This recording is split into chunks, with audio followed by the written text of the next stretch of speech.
Hi అండి. ఈ చిన్న మినీ వ్లాగ్‌లో what my kids eat in a day అయితే చూపిస్తానండి. ఇది మొన్న వ్లాగ్ అనమాట. ఈరోజు ఇంట్లో ఇడ్లీ పిండి, దోసల పిండి ఏమీ లేదు. సో, అందుకనేసి నేను వాళ్ళకి ఎగ్స్ అయితే బాయిల్ చేసి పాలైతే ఇచ్చాను. పిల్లలైతే మాత్రం ఈరోజు మార్నింగ్ బ్రేక్‌ఫాస్ట్ కింద ఇదైతే తినేసారండి. ఎగ్ మామూలుగా ఎప్పుడు తెల్లసోనే తింటారు. పసుపు వదిలేస్తారనుకున్నాను కానీ పసుపుసొన కూడా తినేసారు.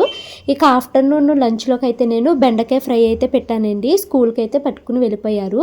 ఇంకా పిల్లలు ఈవినింగ్ స్కూల్ నుంచి వచ్చిన తర్వాత స్నాక్స్ అయితే ఏదో ఒకటి తింటూ ఉంటారు. నేను మ్యాక్సిమమ్ ఫ్రూట్స్ అలాగే ఇంట్లో చేసిన ఏమన్నా స్నాక్స్ అయితే పెడుతూ ఉంటాను. సో, ఈరోజైతే ఫ్రూట్స్ స్నాక్స్ కింద అయితే తిన్నారండి. స్కూల్ నుంచి వచ్చిన తర్వాత ఈరోజు వాళ్ళకి అబాకస్ క్లాస్ అయితే జరిగింది.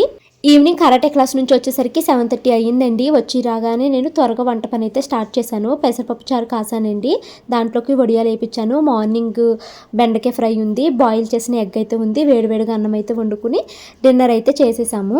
ఇంకా నైట్ అయితే మాత్రం కొద్దిసేపు ఆడుకుని డైరీ రాసేసి పడుకున్నారనమాట.